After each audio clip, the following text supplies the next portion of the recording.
Imagine this. You're staring at your phone at 11:47 p.m., replaying the last message you sent because the typing bubble showed up, then disappeared, and now your chest is tight. She was warm on Friday, distant on Sunday, and by Tuesday she's posting stories that feel like they're aimed at you. You tell yourself you're fine, but you're not fine. You're hooked, waiting for a hit of validation. That's the trap, not her. The trap is believing your worth depends on the reaction of someone who hasn't earned that power. Tonight, I'm going to pull you out of that loop and install habits that flip your gravity. Not tricks, not fake aloofness. Habits that make you a man whose presence is expensive, whose attention has weight, and whose emotions can't be farmed for free. Here's the first shift. Your attractiveness starts with disciplined self-respect. Not quotes on a wall, discipline. When she's inconsistent, you don't lecture, you don't plead, and you don't chase. You measure, then adjust your investment to match reality. If she takes 12 hours to reply, you're not replying in 12 minutes. Mirror pace without malice. If she cancels twice, you stop rescheduling. Say, no worries, reach out when your schedule opens up.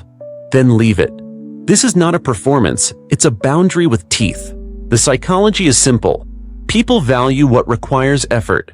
When you reward inconsistency with more effort, you train her to give you less. When you reward respect with access and inconsistency with space, you train her to rise or release herself. Either outcome serves you. Second habit, purpose before pleasure. The most magnetic men are moving towards something bigger than a date. If she senses your calendar is built around her availability, she learns you have nothing else to lose. Women don't fall for vacancy, they orbit momentum. So build a life where your mornings are non-negotiable, your training is scheduled, your work blocks are protected, and your social circle lives outside her. Tactically, stop offering open-ended invites. Replace "When are you free?" with "I'm free Thursday, 7 to 9 near District 1. Join if you want." If she can't, you don't pitch 3 more options. You go live your plan. That single move communicates abundance and immunity to approval seeking. 2 signals that separate men from boys in seconds. Third habit, calm emotional regulation. You think it's your jokes, your jawline, your car. It's your nervous system. Anxiety bleeds neediness into your words, your timing, your micro pauses. When she withdraws, a late reply, a colder tone, the untrained man overcorrects. He sends longer messages, asks, "Is everything okay?" or tries to buy back connection with attention. She didn't ask for a therapist, she tested your center. Here's what you do instead. Install a 90-minute rule before responding to anything that spikes you. Breathe in for 4, hold for 4, out for 6. Repeat 10 times. Then reread the message with these questions. Is this a fact or a feeling? What action protects my energy?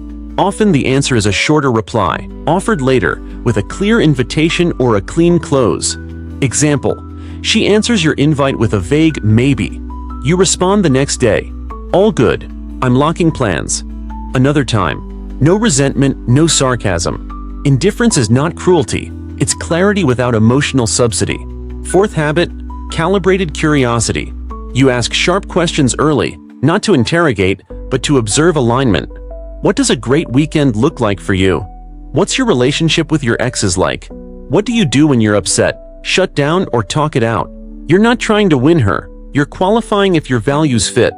The tactic is to listen for patterns, not promises. If she glamorizes chaos, jokes about tests, or admits she punishes with silence, believe her. You don't argue with the data. You adjust the dosage of your attention or you exit. Attraction without standards is a self-made heartbreak. Now, let's talk about the withdrawal game. Some women use distance as leverage because it has worked on untrained men. The cues: warmth followed by unexplained cold, last-minute flaking with a flirty apology, vague boundaries that expand when you pursue them and shrink when you stabilize. The trap is your ego. You need to fix the shift so you chase. Break the pattern with the 2-strike rule. First flake, grace and a reset.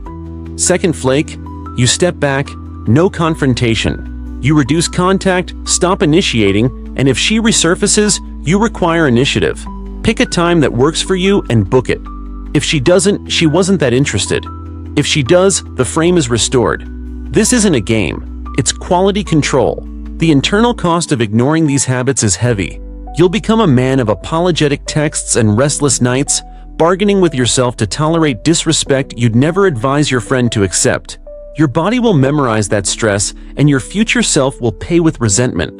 The shift begins when you realize attention is a currency, and you've been spending like a lottery winner. Detachment is how you budget. You can be warm, charming, generous, and disciplined. You can care and still walk away. In fact, that paradox is where your attractiveness spikes. A man capable of deep feeling who refuses to be emotionally hijacked. Have you ever recognized yourself in that late-night overthinking loop, waiting for a reply that would calm you down? Which of these habits feels most uncomfortable for you to practice this week, and why? What's the hardest part of not chasing when you feel her pulling away? You think attraction is built when you're talking to her? It isn't. It's built when you're not. It's built in the decisions you make when no one's watching. What you eat at 7 a.m., whether you went to the gym when you didn't feel like it, whether you sat in silence for 10 minutes instead of doom scrolling. That's where your self-command hardens, and that command is the invisible signal every interaction carries. A man who governs himself doesn't beg to govern a conversation. He doesn't rush to fill silence or fight to fix a mood. He lets things be, and because he can let them be, people lean in. Start here. Your texting discipline. Set a policy and treat it like law. You respond when you're calm, not when you're triggered. You send messages that create movement, not meandering reassurance seeking. Invite, clarify, or close. Free Thursday 7-9 at L'Atelier. Join if you want. She says, maybe. You say, cool, locking other plans. Another time. She goes cold for a week and returns with, hey stranger. You don't reward the breadcrumb with instant sugar. You reply when it fits your life. Good to hear from you. What are you looking for this week? Now you've shifted the energy from chasing to qualifying. If she's casual and chaotic, she'll show it. If she's sincere, she'll step into specifics. Either way, you're not stuck guessing in limbo, you're filtering. Understand tests for what they are. Not puzzles to solve, but frames to keep. A test is any behavior that tries to move you from leader to follower in your own life. Delayed replies, teasing comments about other guys, sudden mood shifts after you set a boundary. These are not invitations to plead, they're invitations to stand still. When she mentions another man to spark your insecurity, you don't compete, you go neutral. Sounds like you've got options. I'm selective too. Then change the topic or end the chat. If she escalates with jealousy plays or triangulation, mentions an ex, quotes a friend who has an opinion about you, don't defend a reputation to a jury that doesn't exist. You shut the court down. I don't entertain third-party drama. If you want to see me, choose a time. It's blunt. That's the point. You refuse to fund manipulation with attention. Love bombing is the opposite trap. Accelerated intimacy, heavy compliments, future talk in week 2. It feels great, especially if you've been starving. But healthy connection has rhythm, not whiplash. You regulate the pace by anchoring to time and actions. She says, I've never felt this way so quickly. You reply, let's give it time to prove itself. Then you maintain your schedule. Keep your gym, your work, your friends. Do not compensate with extra availability to match her energy. If it's real, it will still be there after a few sober weeks. If it's fantasy, the bubble pops when you don't inflate it. You didn't lose anything. You just didn't rent your soul to a mood swing. Now the body signals, because your presence speaks before your words arrive. Stand with weight evenly on your feet, shoulders down and back, chin level. Hold eye contact just past comfortable, then glance away slowly. Never dart. Speak slower than you think you should, especially when you're disagreeing. A man rushing to blurt his point is a man pleading to be heard. A man pausing is a man assuming he will be. When she interrupts, you don't fight for airtime. You stop talking and let silence do the social work. Then finish your sentence without apology. Your standards must live in your calendar and your actions, not your captions. A practical rule: non-response to disrespect. If she insults you, attaches names to your character, or mocks your goals, you don't write a paragraph about your worth. You remove access. That doesn't work for me. Take care. Then you block or step away. Another rule: the 3-message window. If you ask a direct question twice and get 2 vague answers, you stop asking. You communicate once more with an exit. No worries, let's skip. You train people how to treat you by how you end things. not only how you start them. Overinvestment is mostly arithmetic. You can measure it. Who initiates more? Who confirms plans? Who adjusts logistics? If the answer is me, across the board for 2 weeks, you're bleeding leverage. Pull back 30 to 50% for 7 days. Don't announce it. Just reallocate that energy into your training, finances, skill building, and social depth with men you respect. Watch if she fills the gap. If she doesn't, your ego was doing CPR on a dead interest. If she does, you created polarity by recentering your life. That's not a trick, it's a correction. Here's a field drill for detachment.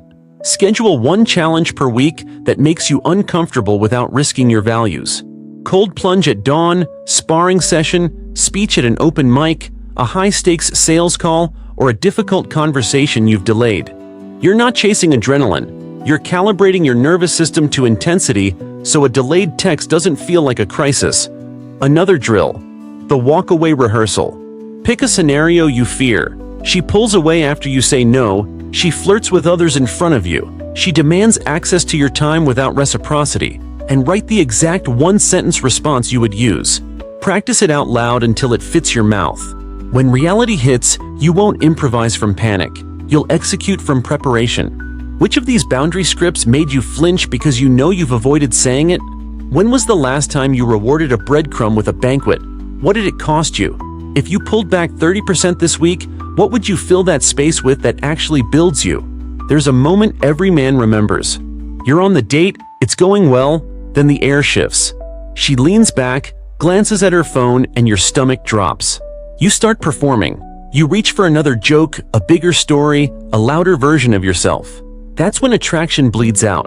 Women aren't repelled by quiet. They're repelled by the panic behind noise. Your habit here is simple. Trade performance for presence.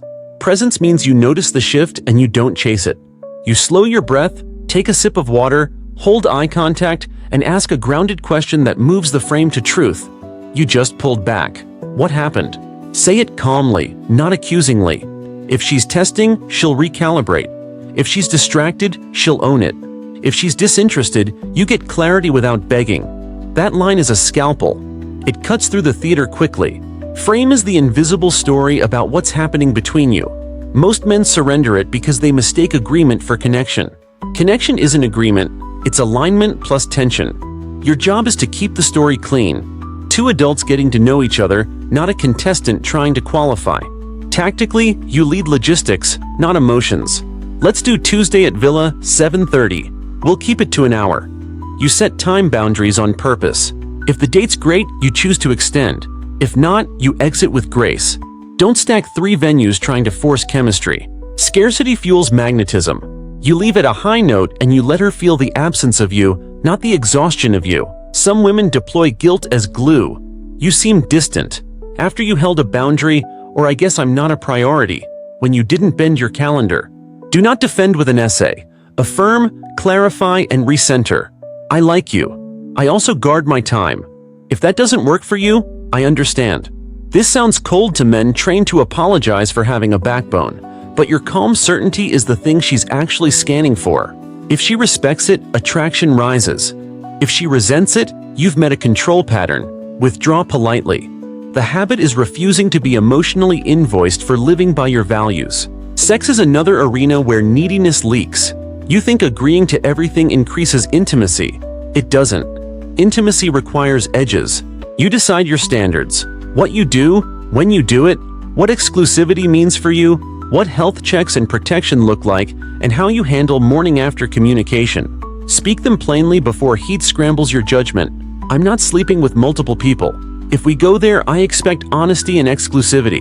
If that's not your pace, we can keep it light. That one paragraph will repel the chaotic and attract the serious without moralizing. Post-intimacy. Don't flutter with attention to prove you're a good guy. Send one warm message the next day and then let rhythm dictate contact. Clinkiness after sex is how men unconsciously bargain for reassurance. Stand on your feet. Triangulation is a classic manipulation.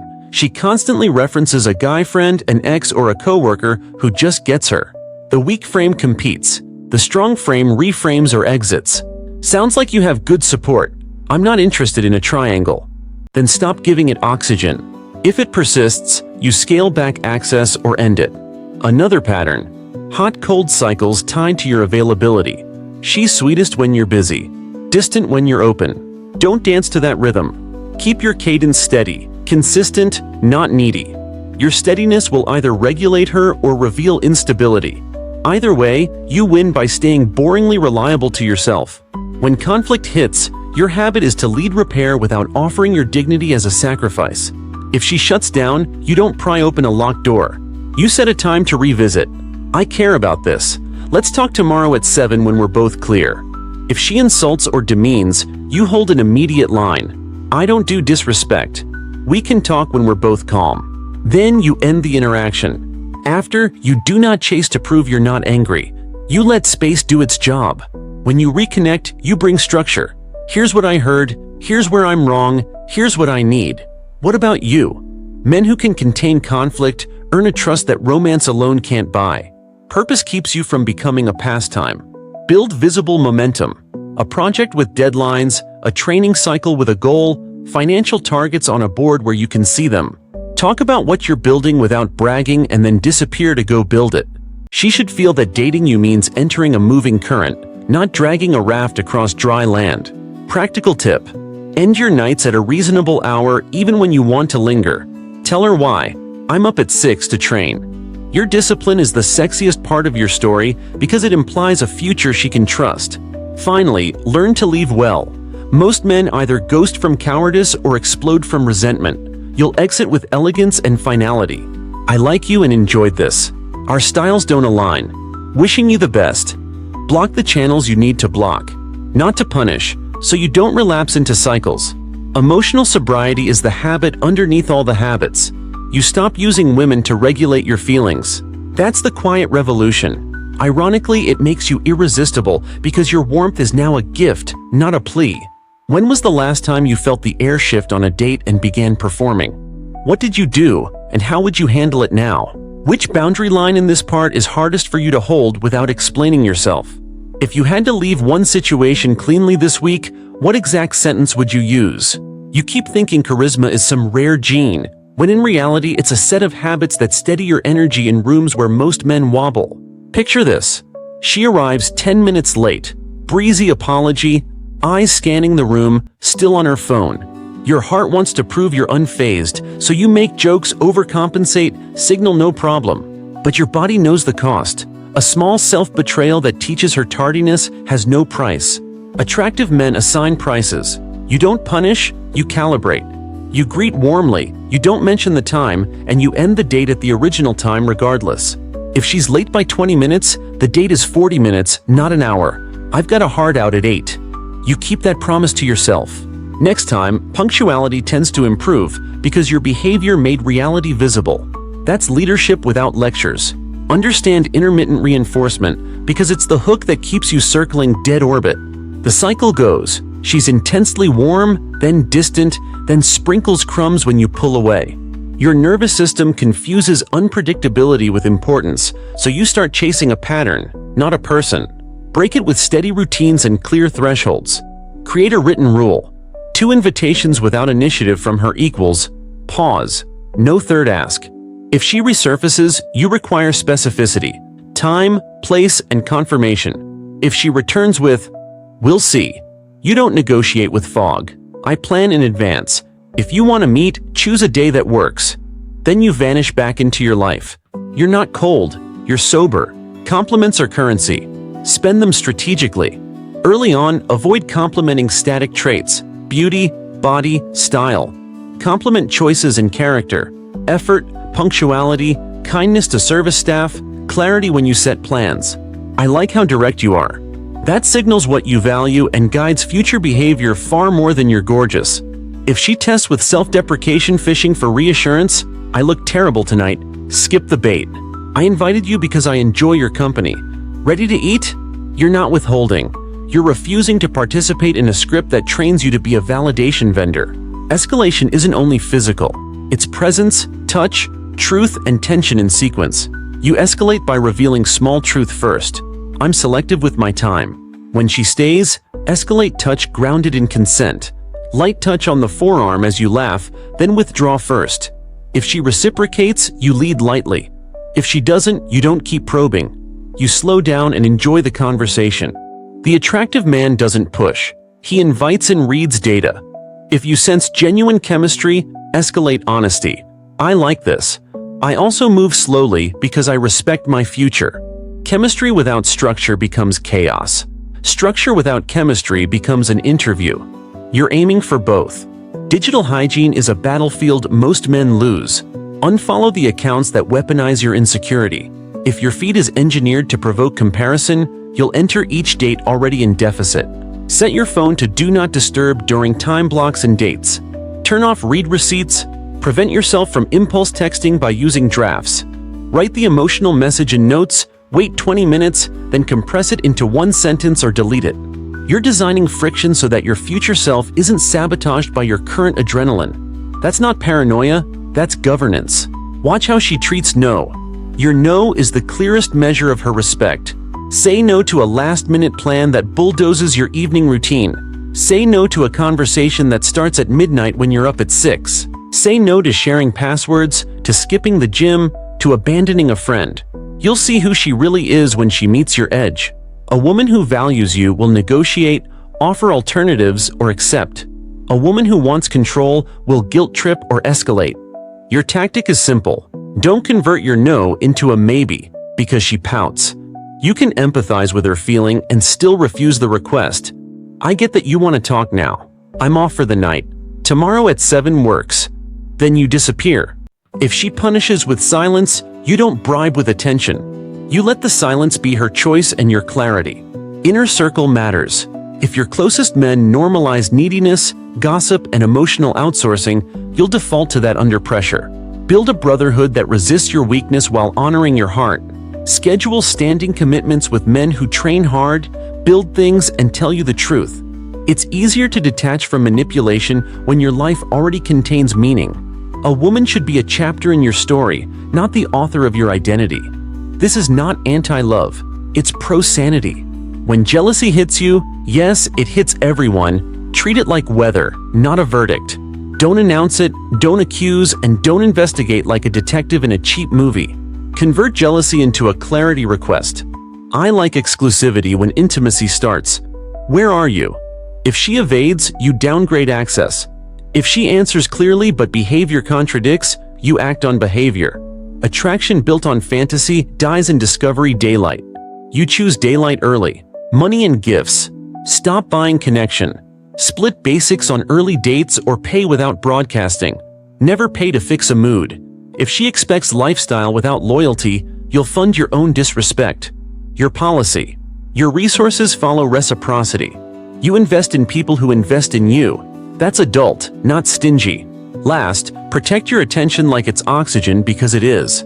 Create a morning ritual that can't be negotiated, even by your favorite person. Hydrate, move, plan, read, breathe. Start the day with wins you control, so the rest of the day doesn't get to decide your worth. You'll walk into interactions with a charged battery instead of an empty cup begging for a sip. Which of these prices have you been afraid to set because you thought you'd lose her? What happened when you didn't? Where do you most feel the pull of intermittent reinforcement, and how will you interrupt it this week? What's one no you're going to deliver in the next 48 hours to realign your life? There's a specific itch that makes men do stupid things. The need to be understood immediately. You explain, justify, and plead for her to see where you're coming from, as if clarity is a birthright. It isn't. Clarity is earned by calm action over time. The attractive man doesn't litigate his character in real time. He demonstrates it in short, consistent patterns. That means when you say you'll call at 8, you call at 8. When you can't, you say so before 8 and reset. That means you don't flirt wildly online and then preach exclusivity. You remove behaviors that blur the picture you're asking her to see. Tactically, hold a 30-day audit. For 1 month, remove sarcasm and conflict, stop passive-aggressive jokes, and stop vague posts designed to trigger a reaction. Replace each with one direct sentence: what you feel, what you need, what you'll do. Watch how quickly drama evaporates when you stop feeding it interpretations to chew on. Let's drill withdrawal as control, because it's subtle. She goes quiet after you hold a boundary. Not forever, just long enough to make you doubt yourself. The untrained reaction is to soften the boundary or chase reassurance. The trained move is to stabilize and mirror adult behavior. You keep your routine, maintain a light baseline of availability, and refuse to initiate apology tours. If she resurfaces like nothing happened, you don't punish, you anchor. I'm open to keep seeing each other. I also need straightforward communication when you're upset. Then you pause. If she engages, great. If she deflects or repeats the pattern, you scale back frequency or exit. The key is tying access to accountability, not to mood. Here's a hard truth. Many men don't get disrespected because women are cruel. They get disrespected because they won't leave. Detachment is the leverage that keeps your standards alive. Write an exit criterion before feelings get loud. Lying once and denying is a deal breaker. Yelling or name-calling is a 30-day probation with counseling or it's over. Repeated flaking moves to friends only. These are adult policies, not temper tantrums. Then you must enforce them without spectacle. The moment you make your boundary a performance, threats, dramatic speeches, social media quotes, you cheapen it and invite negotiation. Quiet enforcement teaches faster than loud disappointment. Now, the nice guy wound. You believe being agreeable is kindness. It isn't. Agreeableness without boundaries is self-erasure, and self-erasure breeds resentment, then passive sabotage. Kindness with a spine looks different. You open doors, you tip well, you listen fully, and you disagree promptly when your values are touched. You protect her from your anger by telling the truth early, not by swallowing it for 6 months and detonating. The tactic is early friction. When something misaligns, you name it in a sentence, not a sermon. I felt dismissed when you joked about my work. I take that seriously. Then stop. Jealousy tests can be turned into loyalty architectures. If she notices your composure and pokes, you don't get jealous? The low-value answer is to prove you care by acting possessive. The high-value answer is to define your container. I value trust and exclusivity when intimacy starts. I don't chase or compete. If we're aligned, great. If not, we don't force it. Then you maintain easy warmth. You've just communicated that access to your depth requires standards, not surveillance. She either meets you there or self-selects out. Either path protects your peace. Status anxiety is a silent killer. You feel small next to her social reach or beauty, so you compensate with performance purchases, bragging, or excessive generosity. None of that buys respect. It buys expectation. Solve status anxiety at the root. Competence. Pick one domain and become materially better at it within 90 days. Public speaking, sales calls, design, BJJ, coding, carpentry, whatever builds real, transferable confidence. Showcase progress, not perfection. Competence is attractive because it signals you can turn intention into results, and women instinctively sort for that. Make your life a proof of work chain. Visible reps, visible outcomes. Conflict navigation separates boys from men. When she comes in hot, you never listen. Most men attack or retreat. Do neither. Disarm, narrow, and propose. I want to hear you. Tell me one recent example so I can fix the pattern. Then shut up and listen. When she gives it, reflect back exactly. So when I checked my phone during dinner, you felt sidelined. Then propose a concrete behavior. Phone stays face down during meals. That's it. You don't need to win the meta argument about always and never.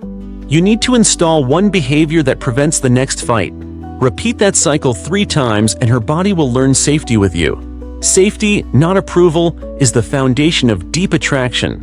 Your frame with family and friends matters too. If her sister, friend, or coworker encroaches with disrespect, digging questions, undermining jokes, you don't spar. You redirect or exit. I'm not discussing that. Let's keep it light. If it continues, you remove yourself from those environments more often. You're not isolating her. You're refusing to be the entertainment for other people's boredom. She'll clock the difference. Women notice when a man refuses to be domesticated by social pressure. It reads as strength because it is. There's also the quiet art of appreciation.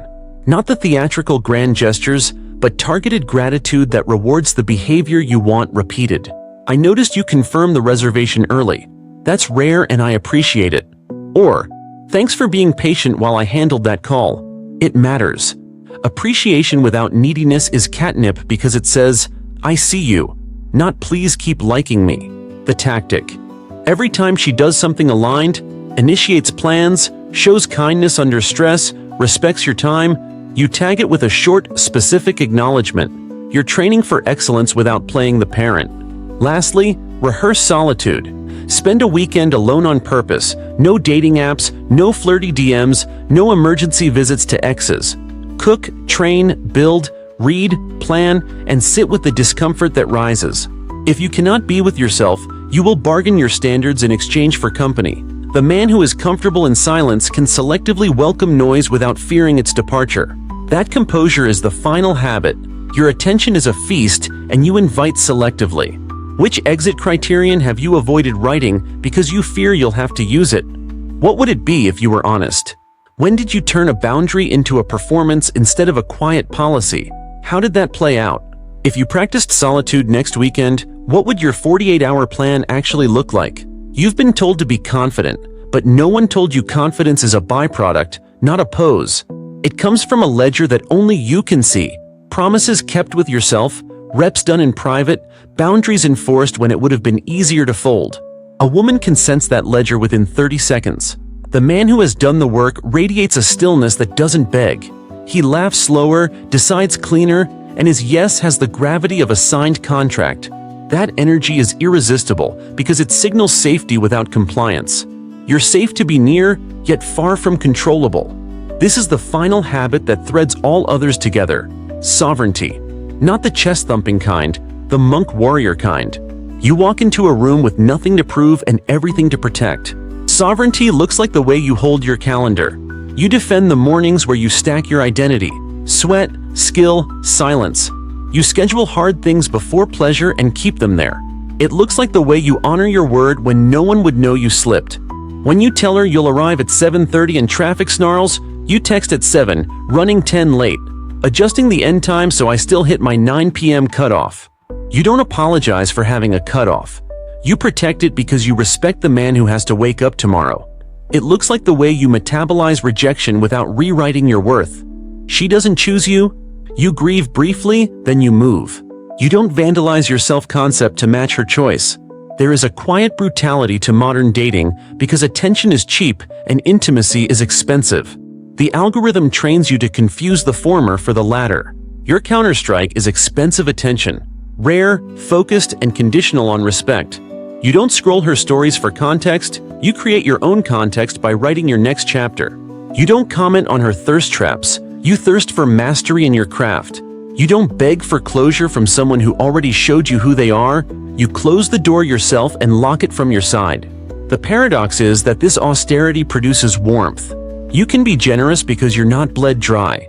You can be playful because you're not performing. You can be intimate because your edges keep the container from spilling. Stop outsourcing masculine peace to feminine approval. Let admiration be a bonus, not your food. If you're hungry for applause, you'll bargain for it by shrinking, performing, or paying. Nourish yourself with disciplines that don't clap back. Lifting a heavier bar, making a cleaner sail, writing a sharper paragraph, mastering a harder guard pass. Stack indisputable wins until your nervous system stops flinching at someone else's mood. That's the rewiring most men never do. They change their language but keep their dependency. You're different. You will starve the dependency until it dies and feed the discipline until it lives. Understand that kindness and standards must live in the same house. You can be soft in tone and steel in decision. You can hold her while you hold your line. You can listen fully and still say no. Women feel the difference between male niceness that hides fear and male kindness that flows from strength. The first curdles into resentment, the second compounds into trust.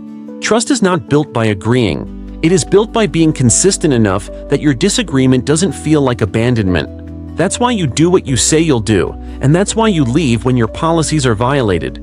Not to punish, but to protect the temple that your life is becoming. Here's your marching order. Audit your inputs, tighten your policies, and make your life undeniably attractive to you. Replace "I hope she texts" with "I owe myself a session." Replace "I need this to work" with "I refuse to force what's misaligned." Replace "she's the one" with "I am the one who chooses well." Your new baseline is calm pursuit, not frantic grasping. You pursue what aligns, you sample what's potential, and you ruthlessly dismiss what siphons your power. That's not cynicism, that's stewardship. There will be moments when the old you screams, when she withholds, when she flaunts options, when your no is tested by silence. You will feel the itch to perform, to over-explain, to send the paragraph. You won't. You'll breathe, ground your feet, and return to your policies.